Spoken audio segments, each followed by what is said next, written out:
Hello उच्च पंजाई स्वामी को मारी से मारा बहुल स्वामी को मारी से मारा नाही ता परारा तो कोई राखी के न पुस्तक धारा। जय जगन्नाथ दर्शक बंधु उत्कल भक्ति सागर चैनल रो आउ एक नुआ वीडियो को आपण मानकु स्वागत। 600 वर्ष तले महापुरुष माने तालपत्र पोथी रे लिखि देई जाइछंती मालिका ताहा आज सबु सत्य हेबारे लागि। महापुरुष अच्युतानंद शिवकल्प निर्घंट मालिका रे कलियुगर नारी मानक संबंध रे कोन कहिछंती आसंतु संत श्री बाबा दिवाकर दास महाराज कोठारु ताहा श्रवण करिवा। कहीं कथा कहूँ जो दिन मन ए भावना मिल जाए स्वार्थ भावना परमात्मा मिलते ना से भावना जीवार आवश्यकता अच्छे कलिजुगे पतिव्रता नारी दिए जमी स्वामी को माँ लो वर्ष कर दिए सेमिति माँ लो भक्त भगवान को सब किछि निज अधीन प्रभु को नहीं आसे बोल आरंभिक पतिव्रता नारी माँ पतिव्रता नारी कहले बुझी पड़छन्ती ना बुझी पड़ना। पतिव्रता नारी कहले जे सकाळु उठी निज स्वामी को झाड़ू मुठारे ना को से नो आउ नो कोन बात एबे हेला कि महापुरुष मालिका रे लिखिथि कोन लिखिथि हेलो उच्च पंजाई स्वामी को मारी से मारा बहुल स्वामी को मारी से मारा नाही ता परारा तो कोई राखी के न पुस्तक धारा।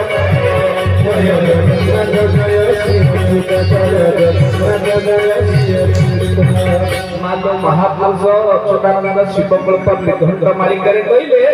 उच्छिष्ट पूजाई भक्षण करिवे स्वामी को मारिवे मालो स्वामी रहिथा स्त्री खाइले स्त्री सौभाग्यवती हेले स्त्री रहिथा स्वामी खाइले स्वामी आयुष्मान किंतु कलिजुगे सब स्त्री माने स्वामी को दौचंती ओइठा मालिका सत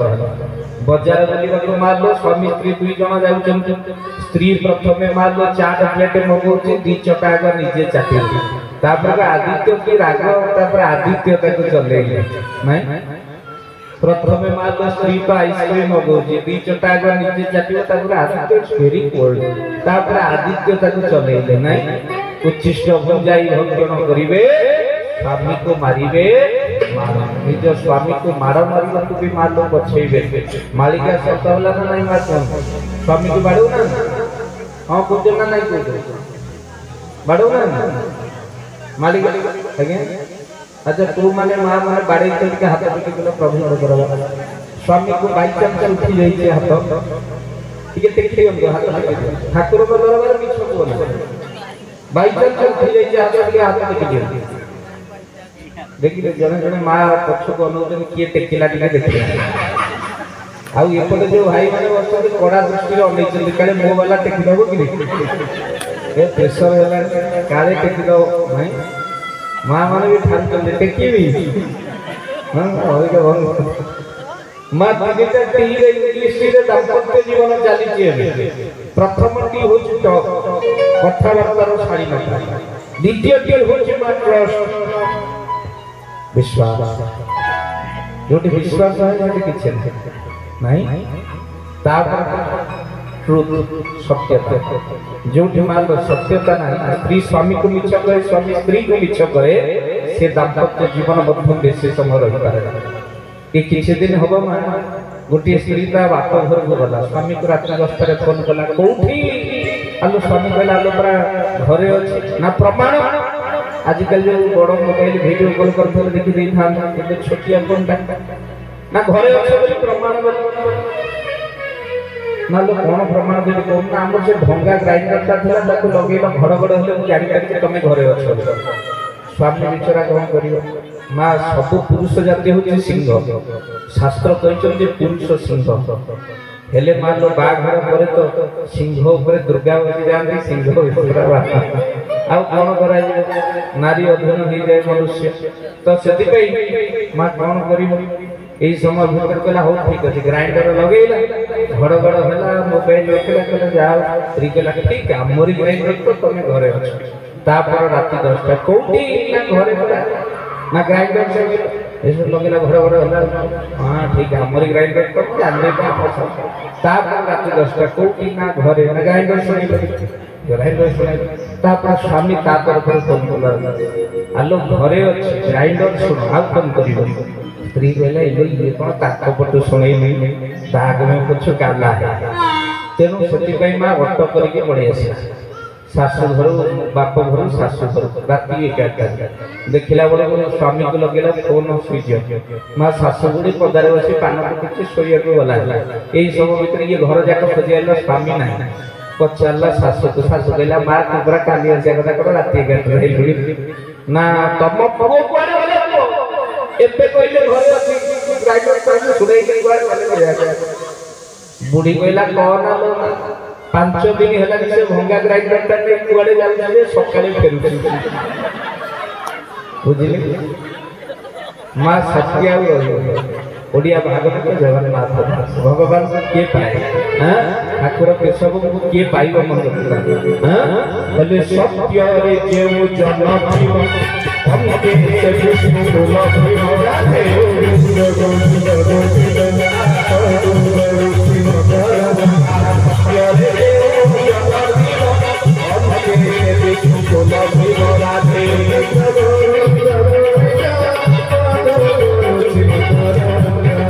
मानो सत्य रे जेउ जन्म थिबो अंते से विष्णु को लभिबो आउ सत्य रहिबो मां कलिजुग भितरे आउ मां हमें जो भोजन प्रभु को हमें सब नैवेद्य दउचे ठाकुर को हमें समस्त वासना भोगी बोली कहू आउ वासना अछि महापुरुष लिखिले ना कहले कलिजुग रो शेष लक्षण या संभव प्रभु अच्छा आज सकाळ पर्यंत जे सुनिबे आत्मघात किथिल आज अरे बाबा समस्त सकाळ पर्यंत बसिबे आज प्रसाद नहीं प्रसाद ही नहीं अच्छा हो दूर बाट भी लोक आछन जिबे समान तथापि किंतु आपन श्रद्धा अछि त हरि बोल हुलहुली पडु बोल आरंभ करतो हो प्रभु को दरबार ठाकुर को दरबार हो आगे किछि दिन हो मु गोटे प्रवचन को जाइता मां को प्रवचन जाइता रामचरित मानस कार्यक्रम नवदिनात्मक तो चले ए मां प्रवचन समय रे गोटे चिठा मंच कर बाबा व्यास शोइबे आउ आपन के प्रवचन को बंद करो माने व्यास शोइबे आपन प्रवचन को व्यास माने मा ये दिन जाक बसी पारायण करछन तेनो मुगल ताका शोइबार गोटे असुविधा होछि प्रवचन हला तो सेति पे मु कहली व्यास कोनाते से तांकर शोइबे हमरा 15 मिनिट कथा कहि दे कि एते बाट मैं एठी कहला मोर 10000 टका तेल पड़ो 15 मिनिट अधिक कहि देले आपन को जानिबे कि मोर लाभ तेनो कहिबार कथा काहे के कथा कहूजी मु तांको मध्य से कथा कहली ताथरे गारे से कहले व्यास को कोन तो शोइबे आउ जे मते अपेक्षा करछन कि कोन तेनो खाइ कि तांकर शोइबे पुणी मार बसी गले से चिठा को नहीं ता भाषा को आसी पहुंचले तो नहीं व्यास कहले प्रवचन को बंद करन व्यास कर असुविधा कोन होई नहीं जानि ना आगे आपण जो बेडशीट ऊपर बसछन सेटा व्यास शंकर तेनो जे सब खाली शुरू करना तेनो आपण से बेडशीट दारे बसछन तेनो प्रभु का दरबार भीतर ये होची बड़ असुविधा कथा कहिबार कथा बेले बेले मा मनीष भोजन पाइरे पड़ी भोजन को त्याग करे जीव आगे गर्भावस्था ठाकुर भी चरम लिखिछन हमें समस्त मां गर्भावस्था ठाकुर को कथा दे आसे कोन कथा देइतिले एठु जीवु तो केवल तो भोजन करे नहीं किंतु हमें जेमति मां भोजन रे व्यस्त होई गला आउ भोजन किए को हां किछि दिन पूर्व गोटे प्रवचन को जाइता 500 लोक मालो अवस्थान जोटी खाइबा 50 लोक अवस्थान प्रवचन मु जानि कि श्रोता किंतु मां 10 जन लोक आसी पालरे बसले मो मन भारी आनंद हला मु कहली जाओ ताको प्रशंसा करली जाओ आपण माने बड़ भाग्यवान महाप्रभु को कथा सुनिबा पे आपण भोजन आड़ी कि बसचंती भोजन समस्त पे अछि हेले भोजन करे तो भलो तनो जाओ आपण भोजन को छाड़ी भोजन रे बसिले मो मन भारी आनंद हला जने भाई ता भीतर उठिले कहले नाही आज्ञा सेपटे ब्याज खाली नाही तो हम एपट को आसीबो तेनो ବ୍ୟାଚ ଯେତେବେଳେ କ୍ଷୀରି ଲାଗିବ ଆମକୁ କହିଛୁ ଡାକିବେ ଆମେ ଉଠିଗଲେ ଆପଣ ମନ ଦୁଃଖ କରିବେନି ଆମେ ପ୍ରବଚନ ଶୁଣିବାକୁ ଆସିବୁ ଆମେ ଖାଇବା ପିଇବାକୁ ଆସିଥିଲୁ ତେଣୁ କହିବାର କଥା ବେଳେ ବେଳେ ମା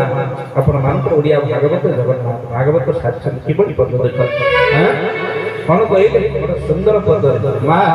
ଭାଗବତ ଲେଖିଛନ୍ତି କଣ କହିଲେ କହିଲେ ଏ ଜୀବ ଆହାର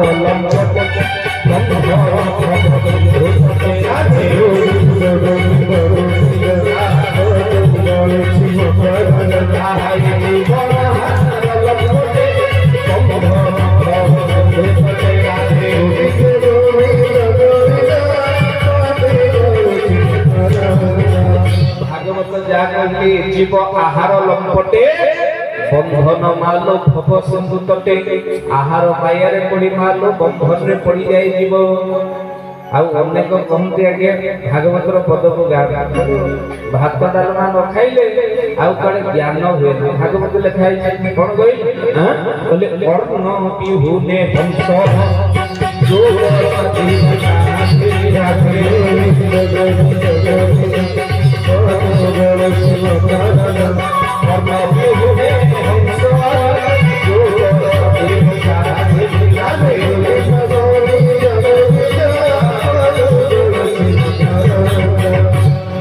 অর্ণ বিহুনে হংস হানি ভাগবত কইলে আজ্ঞা অর্ণ বিহুনে হংস হানি হল আচ্ছা হংসটা কোন এই অর্ণ কইলে অর্গান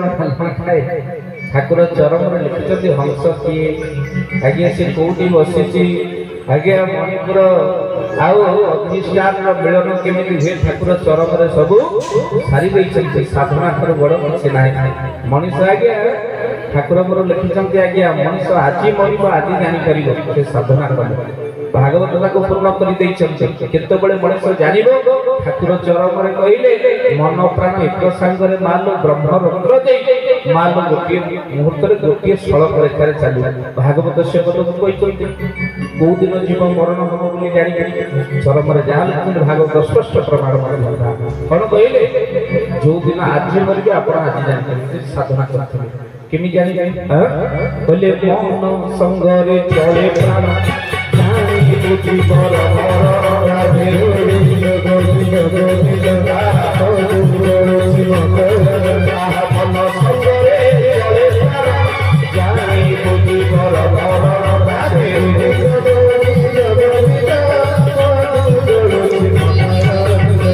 ଯୋଉଦିନ ଏକ ସଳଖରେ ମନ ସଙ୍ଗରେ ମାଲୋ ପ୍ରାଣ ଚାଲିବ ସରିଯିବ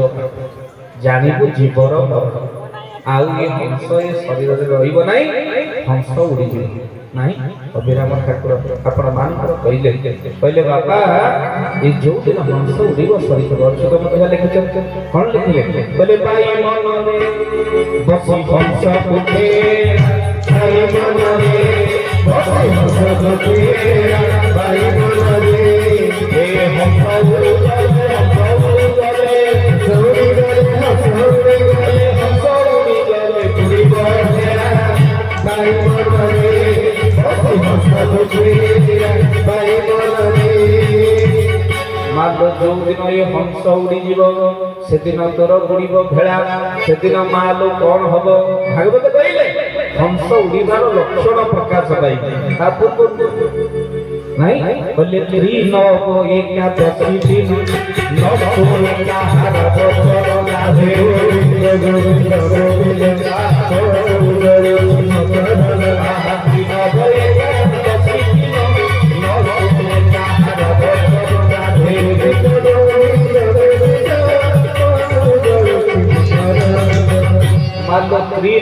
ତ୍ରିନବ କହିଲେ ତିନି ନ ଲେଖିବେ କେତେ ହେଲା ତିନି ଲେଖିବେ ନ ଲେଖିବେ କେତେ ହେଲା ଜାଣିପାରୁନ ତିନି ଲେଖିବେ ନ ଲେଖିବେ କେତେ ହବ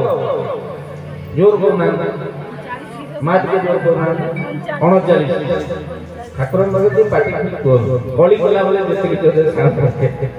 39 ତ୍ରିନବ ଏକାଦଶ ପୁଣି 11 ପାଖରେ ଯୋଡ଼ିବେ କେତେ ହବ 39 11 କେତେ ଆଜ୍ଞା 50 କହିଲେ 49 ବଢିଛି ପଟିକିଆ ଚାଲିଛି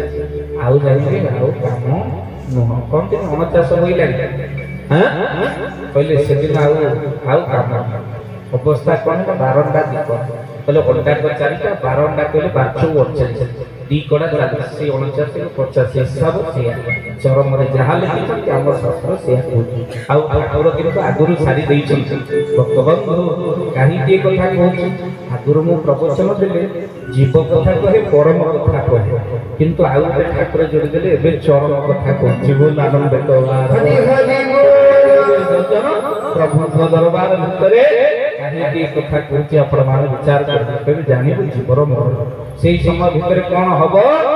ମାଲୁ ଘର ବୁଡ଼ି ପାଣି ଆଣ୍ଠି ଆପଣ କହିବେ ଘର ବୁଡ଼ି ପାଣି ଆଣ୍ଠି କହିଲେ ଆଚ୍ଛା ଘର ତ ବୁଡ଼ିଯିବ ପାଣି କଣ ଆଣ୍ଠି ଆଣ୍ଠି ପାଣି କଣ ଘର ବୁଡ଼ିବ ଆଣ୍ଠି ପାଣି ଘର ବୁଡ଼ିଲେ ପାଣି ଆଣ୍ଠି ଯୋଉଦିନ ଶରୀର ହେଉଛି ଗୋଟେ ଘର ଶରୀର ହେଉଛି ଗୋଟେ ମା ଘର ଆପଣ ମାନଙ୍କର ଶୁଣିଛନ୍ତି ସେ ଗୀତ। ଦର୍ଶକ ବନ୍ଧୁ ଭିଡ଼ିଓଟି ଯଦି ଆପଣମାନଙ୍କୁ ଭଲ ଲାଗିଲା ଲାଇକ୍ ସେୟାର କରିବେ ଆଉ ଆମ ଚ୍ୟାନେଲଟିକୁ ସବସ୍କ୍ରାଇବ୍ କରିଦେବେ। ଧନ୍ୟବାଦ।